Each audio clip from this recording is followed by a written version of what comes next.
Welcome to Dreadful Visions, where we delve into the darkest depths of horror. Don't miss out on our terrifying tales. Subscribe now and join us on our journey into the unknown. Story 1. The Last Patient of the Night. Have you ever worked late and felt like something, was watching you? For Dr. Emily, her last patient of the night wasn't who she thought he was. Dr. Emily had been working late nights at her small-town clinic. She was used to the quiet after-hours hum of the place, the faint buzz of the fluorescent lights, the soft shuffle of papers, and the occasional creak of the building settling. But one night, something felt different. It was just past midnight when the receptionist left, leaving Emily alone to finish her paperwork. Just as she was about to lock up, the clinic's doorbell chimed. A tall man stood in the doorway, his face partially obscured by the dim outdoor light. He wore a long coat and had an unsettling stillness to him. "Are you still open?" he asked. His voice was deep but monotone, like he was forcing himself to sound normal. Against her better judgment, Emily nodded. "Just a quick check-up," she said, trying to keep her voice steady. She led him to the exam room, noting how oddly quiet he was. His footsteps didn't echo like they usually would on the tile floor, and he seemed to glide rather than walk. When they entered the room, Emily asked him to sit on the table, but he remained standing. "What brings you in tonight?" she asked, keeping her tone professional. The man tilted his head slightly, his dark eyes locking onto hers. "I need to know if it's still inside me." Emily froze. "What's inside you?" she asked cautiously, trying to gauge if he was delusional or just making an awkward joke. The man didn't answer. Instead, he reached into his coat pocket and pulled out a small, crumpled photograph. It showed a family, a woman, a little boy, and a man who looked just like him. But the photo was old, like it had been taken decades ago. "That's not me anymore," he said quietly. "It's been watching you too, hasn't it?" Emily felt a chill crawl up her spine. "Sir, if you're feeling unwell, I recommend." She stopped mid-sentence as the lights flickered. The man's face twisted into a grin, his eyes darkening until they seemed to absorb the light in the room. Suddenly, the door to the exam room slammed shut on its own. Emily's heart raced as she fumbled for her phone, but when she looked up, the man was gone. The photograph lay on the floor where he had stood. When she picked it up, the family in the photo was missing. Only a blank background remained. The next morning, Emily resigned. She never returned to the clinic, but she still wonders what she saw that night, and who or what her last patient really was. Story 2. The Silent Hiker. Have you ever been deep in the woods, far from civilization, and felt like someone was following you? For Mark, the quiet trails he loved turned into a nightmare he'll never forget. Mark was an experienced hiker, someone who found peace in the solitude of nature. He had hiked countless trails, but his favorite was an old, rarely used path in a dense forest near his hometown. He'd been there dozens of times and knew every twist and turn. But this trip was different. It started with little things. A faint rustling in the trees when the wind wasn't blowing, the sensation of being watched. Mark brushed it off as paranoia or wildlife. But as he moved deeper into the forest, the feeling grew stronger. By the time he reached the halfway point, he couldn't shake the sense that he wasn't alone. Then he noticed the footprints. They weren't his. He was wearing boots, but these were bare, human footprints. They appeared fresh, pressed into the dirt of the trail. Mark stopped in his tracks, his heart racing. He hadn't seen a single person all day, and the footprints weren't there earlier. "Hello," he called out, his voice echoing through the trees. No response, just silence.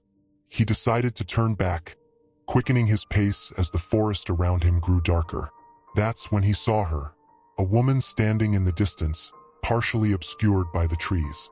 She was barefoot, her clothes torn, and her hair wild and matted.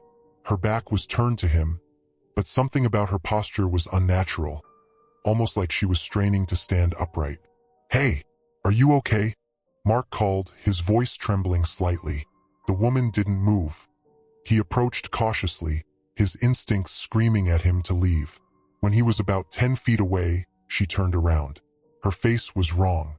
Her eyes were too wide, and her mouth hung open in a way that didn't seem human. her head tilted unnaturally as she stared at him, unblinking. Mark's breath caught in his throat as she raised a single hand and pointed behind him. Terrified, he turned to look. There was nothing there, just trees and the empty trail. When he turned back to face her, she was gone. No sound, no trace, as if she had vanished into thin air. Mark ran. He didn't stop until he reached his car, panting and drenched in sweat. As he drove away, he glanced in his rearview mirror, and his heart nearly stopped. Sitting in the back seat, her face pale and her eyes wide, was the woman. Mark never went hiking again. To this day, he swears he can hear faint footsteps behind him when he's alone. Story 3. The Library's Forgotten Floor. Have you ever visited a library so quiet it felt like you were the only one there? For Rebecca, her favorite place to study hid a terrifying secret she was never meant to uncover. Rebecca loved her university library. It was old, with towering bookshelves and creaky wooden floors. But what she loved most was the silence. It was the perfect place to escape the noise of dorm life. One rainy evening, with the library nearly empty, she stayed late, engrossed in her studies.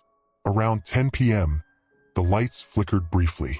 Startled, she looked around and realized she hadn't seen another person for hours.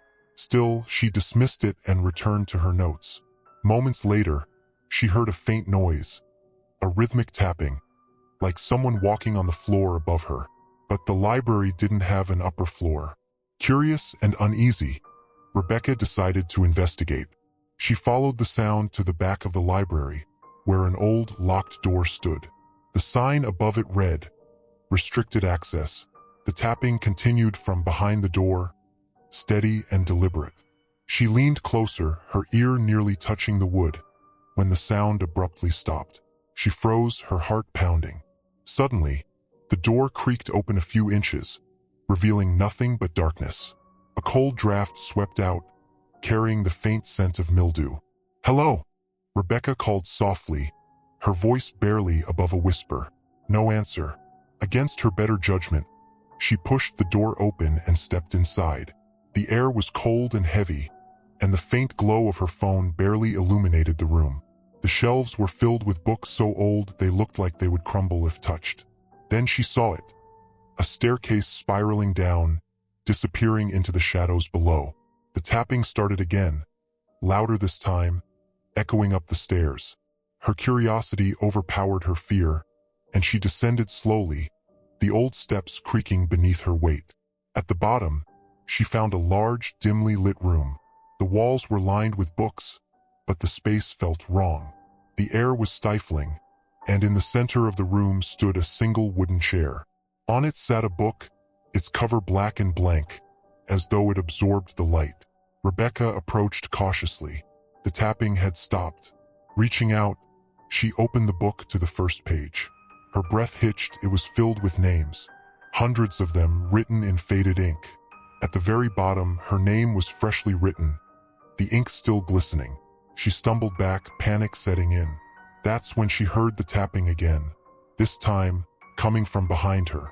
Slowly, she turned, and there, standing in the shadows, was a figure with hollow eyes and a twisted grin. Rebecca ran and never returned to the library. But she still dreams of that book, and in every dream, more names appear. She dreads the day she wakes up and finds her name crossed out.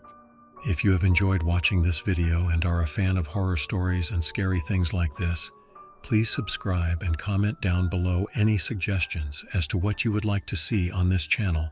Thank you for watching and have a good day.